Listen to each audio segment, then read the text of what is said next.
दर्शक बंधु आपण तो आंब खाई किंतु केबे एमती एक आंबर ना शुणी जहाँकि माने इंटरनेशनल बाजार रे तार मूल्य उच्च दर रही किंतु से साधारणतः अन्य कौन जगह चाष हुए जापान भली जगार चाष हुए किंतु यहाकू सफल चाषी भाव कर देखा मालकानगिरी जिला मालकानगिरी ब्लॉक तामसा ग्राम पंचायत अंतर्गत तामसा गाँव देवा मार्गामी बर्तमान आमे से देवा मार्कामी घरे अच्छु एवं से जो आंब गछटी लगे सफल चाषी भाव होती से गछर ना हूँ मियाजाकी आंब जहाँकि एक दुर्लभ आंब कहले चले। आपड़ देखिपे आम से देवा मार्कामी घरे अच्छु आपड़ देखिपे ये हूँ से ही मियाजाकी आंब गछ जहाँकि पाखापाखि 4 वर्ष तले से लगे ए वर्ष पाखापाखि 16 रु 17 आंब होता है गोटे आंब तले पड़ जाता एवं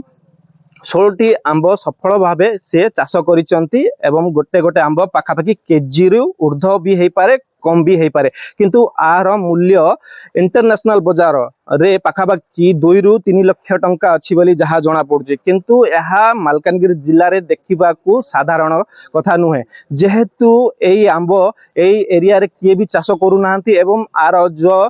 बिहन रही बहुत दाम रही किंतु चलते सीधा सड़क आलोचना करवा आम सहित से देवा मार्कामी अच्छा जो तमसा ग्राम पंचायत जो तमसा गाँव में आलोचना करवा किभली भाबे आपण ए चारा पाइले एवं ए गोटे सफल चाषी हेले पाखापाखि जो मियाजाकी आंब कथा कहले अंतरराज्य बाजार रे पाखापाखि गोटे गोटे केजी आम 2 रु 3 लाख टका पड़ुछि आपण कोउठी चारा पाइले एवं केमिति चाष कले बीजेडी वरिष्ठ कर्मी सर्व कुमार विषय सार मते देथिले आंब गछ मियाजाकी मैंगो बोली कर पैकेट रे आस्तिला से गछ मते नै लगा बोली कर देथिले मु जत्न करी लगाइछि। केते वर्ष होला लगैथिले केमिति फळिला 4 वर्ष तळे लगाइथिले तार जत्न केमिति नेथिले आपण जत्न लगाला बेल टिक जत्न कर लगाइले हमर से साधारणतः बाड़ो बाड़ो देई कर पानी पानी देले आ सेतिया 4 वर्ष रु माने 4 वर्ष बीती गलानी आपण केतडा आंब फळिला केमिति पुडी बिकिबे कोन व्यवस्था रहिछि तार व्यवस्था तो मु जानि नै देखबा व्यवस्था एबे साधारण आंब हेले सेटा मार्केट रे नै बिकी हो ए आंब आ कुटी नै बिकबो आर जदी इंटरनेशनल मार्केट बिकबार अछि बोले गवर्नमेंट साइज सहयोग न कले होबो। तो आपण शुणी पारे ये थिले तमसा गाँव देवा मार्कामी से सीधा सड़क प्रतिक्रिया रखी जे बीजेडी रो जो वरिष्ठ कर्मी अच्छा सर्व कुमार विषय सार तांकू एही आंब गछटी 4 वर्ष तले देइथिले एवं से ताकू बहुत जत्नर सहित लगैथिले किंतु से जानि नथिले जे तांकर जत्नर फल एते सुना फळिबो बोली काहेकि ना ए आंब जो रेट रे बिका होची इंटरनेशनल मार्केट रे ताहा पाखापाखि सुना ठारू अधिक सुना रेट आपण जानिथिबे पाखापाखि 1 रु 1.5 लाख टंका अछि किंतु गोटे आंबर मूल्य 2 रु 3 लाख टंका ताले एठू अनुमान करंतु यही आंब जो आप देखुं यार अंतर्जातिक मूल्य केते रही पाखापाखि देखिए ग्राउंड जीरो रही देखो गोटे गोटे आंब पाखापाखि केजी रूपे हम एवं आपड़ ये जो देखिपे सफल चाषी भाव देवा मार्कामी जो तमसा गाँव देखुले आप सफल चाषी भाव ये आंब को फल चाष कर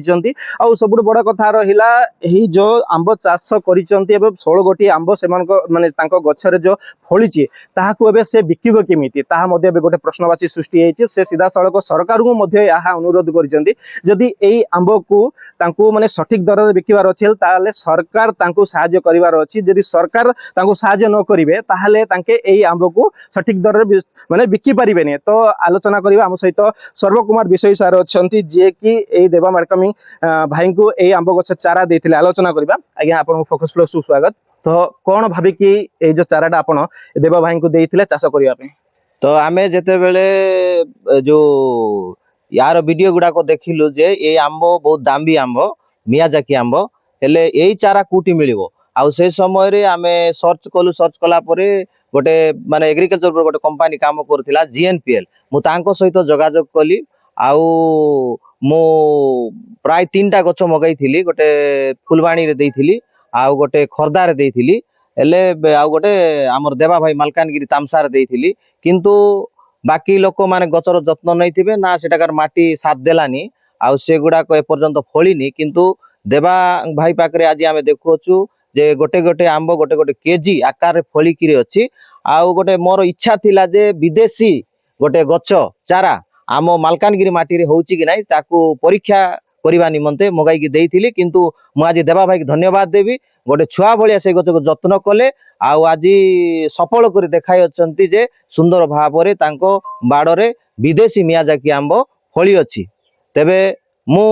ଆଜି ଯୋଉ ସରକାରକୁ ପ୍ରଶାସନକୁ ଅନୁରୋଧ କରିବି ଯେ ଏଇଭଳିଆ ଚାଷୀ ମାନଙ୍କୁ ଗରିବ ଚାଷୀ ମାନେ ଯିଏକି ବିଦେଶୀ ଗଛ ଲଗାଇବା ସଫଳ ହଉଛି ସେମାନଙ୍କର ମାର୍କେଟିଂ କେମିତି ହବ ଯଦି ସରକାର ଆ ପ୍ରତି ଧ୍ୟାନ ଦେଲେ ଆମର ତାମସାର ଚାଷୀ ଦେବା ଭାଇ ଉନ୍ନତ ହେଇଥାନ୍ତେ। ତେବେ ଧନ୍ୟବାଦ ଦେବା ସର୍ବକୁମାର ବିଶେଷ ସାର୍ ଯିଏକି ବରିଷ୍ଠ ବିଜେଡି ନେତା ଥିଲେ ସେ ସିଧାସଳଖ ପ୍ରତିକ୍ରିୟା ରଖିଥିଲେ ଯେ ଯେତେବେଳେ ସେ ଶୁଣିଲେ ମାନେ ଯୋଉ ଫରେନର ବାହାର ଦେଶର ଗଛ ମଧ୍ୟ ଆମେ ଓଡ଼ିଶା ବା ଓଡ଼ିଶାରେ ଚାଷ କରିପାରିବା ଏବଂ ଫଳ ଫଳେଇ ପାରିବା ସେବେ ତାଙ୍କର ଇଚ୍ଛା ଜାଗ୍ରତ ହେଇଥିଲା ଏବଂ ସେ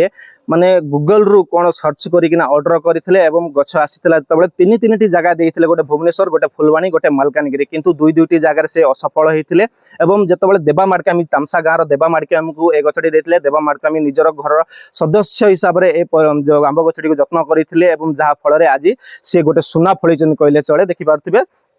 ସେ ହଉଛି ମିୟାଜାକି ଆମ୍ବ ପାଖାପାଖି ଇଣ୍ଟରନ୍ୟାସନାଲ ମାର୍କେଟରେ ଆର ଦାମ ରହିଛି 2 ରୁ 3 ଲକ୍ଷ ଟଙ୍କା କିନ୍ତୁ ସବୁଠୁ ବଡ ପ୍ରଶ୍ନ ରହୁଛି ଏଠି ଯେତେବେଳେ ଏହି ସୁନା ଫଳିଛି ଏବେ ଏହାକୁ ବିକିବେ କେମିତି ବା ଏ ମିୟାଜାକି ଆମ୍ବକୁ ବିକିବେ କେମିତି ସେ ମଧ୍ୟ ଏବେ ପ୍ରଶ୍ନବାଚୀ ସୃଷ୍ଟି ହେଉଛି ତେଣୁ ସେ ସିଧାସଳଖ ସରକାରକୁ ଅନୁରୋଧ କରୁଛନ୍ତି ଯଦି ସରକାର ତରଫରୁ କିଛି ଏହି ଆମ୍ବକୁ